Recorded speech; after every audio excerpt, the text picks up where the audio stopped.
Halo, Assalamualaikum warahmatullahi wabarakatuh. Perkenalkan, nama saya Fikri Asyhari dengan NIM C240-123-1094. Baik, di sini saya akan sedikit mereview dan menjelaskan kegiatan saya selama praktikum di Biologi Perikanan, yaitu di Departemen Manajemen Sumber Daya Perairan, Fakultas Ilmu Perikanan dan Kelautan. Oke, baik, yaitu praktikum yang saya lakukan itu dilakukan pada hari Sabtu, yaitu tanggal 14 September 2024. Nah, di mana saya akan menjelaskan mengenai kegiatan apa saja sih yang saya lakukan selama praktikum. Terus setelah itu juga apa sih materi yang saya pelajari selama praktikum tersebut. Baik, kita langsung mulai saja. Nah, yang pertama yaitu saya akan membahas materi ya. Nah, materi yang saya lakukan pada praktikum pada hari itu yaitu materi mengenai fekunitas dan diameter telur ikan. Nah, apa sih fekunitas dan diameter telur ikan itu? Nah, fekunitas itu tuh terbagi menjadi tiga, yaitu fekunitas mutlak, fekunitas nisbi, dan fekunitas total. Di mana fekunitas mutlak itu tuh jumlah telur ikan yang sudah masak sebelum dikeluarkan pada waktu pemijahan. Nah, selanjutnya adalah fekunitas nisbi. Fekunitas nisbi itu adalah jumlah satuan telur dalam berat dan panjang. Nah, selanjutnya itu fekunitas total. Nah, di mana fekunitas total ini itu adalah total keseluruhan telur ikan di saat ikan itu melakukan pertama kali reproduksi sampai akhir hayat hidupnya. Nah, baik, itu diameter ikan. Nah, diameter ikan tuh kita menghitung diameter ikan menggunakan mikroskop yang sudah ditera. Nah, terus juga apa sih diameter, tujuan dari diameter telur ikan itu yang kita ukur. Nah, itu tuh kita untuk mengetahui ukuran dari telur ikan itu sendiri tentu udah pasti. Kemudian selain itu kita untuk mengetahui apa perkembangan dari individu ikan sebelum waktu pemijahan. Selanjutnya juga fekunditas itu tuh air ikan yang di air tawar itu lebih rendah dibanding yang di air laut. Kenapa begitu? Karena ketika ikan yang di air laut itu ketika dia bertelur 1.000 itu banyak memungkinkan untuk telur itu pada mati. Diusahakan untuk bertahan minimal telur itu 100 kalau bisa.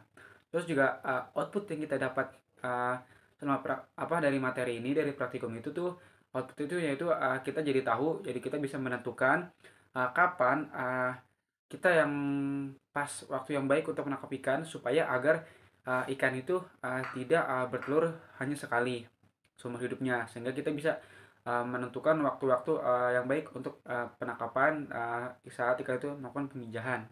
Oke, baik, selanjutnya adalah kegiatan yang saya lakukan selama praktikum. Nah, kegiatan yang saya lakukan selama praktikum itu yang pertama sudah pasti ada peraturan SOP-nya yang sudah harus dilengkapi, terus juga ada pembawaan materi, terus kuis mengenai seputar materi fekunitas dan diameter telur ikan. Nah, selanjutnya itu setelah itu kita masuk ke dalam lab. Setelah masuk ke dalam lab kita memakai SOP yang sudah ada, peraturan yang ada di situ juga kita mulai membagi menjadi tiga karena berkelompok.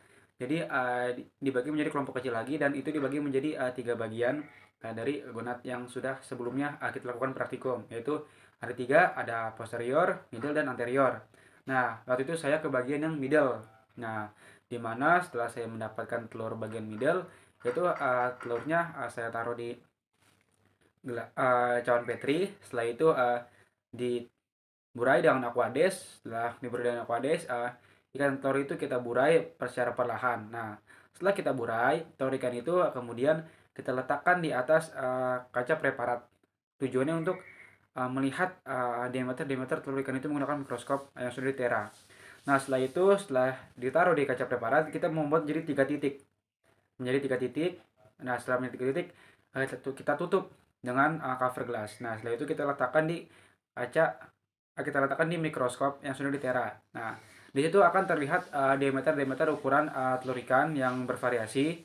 Nah, di mana saat itu kita mendapatkan jumlah per kelompok kecil itu 75 data ukuran telur ikan. Nah, setelah itu mendapatkan datanya, setelah itu kita tulis, kita catat.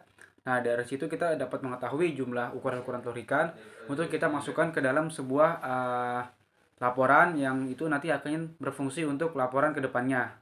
Nah, kemudian selain itu juga setelah kita mengetahui data-data tersebut, itu kita akan membuat nanti grafik untuk menentukan telur ikan yang ukurannya berapa aja paling banyak. Mungkin seperti itu.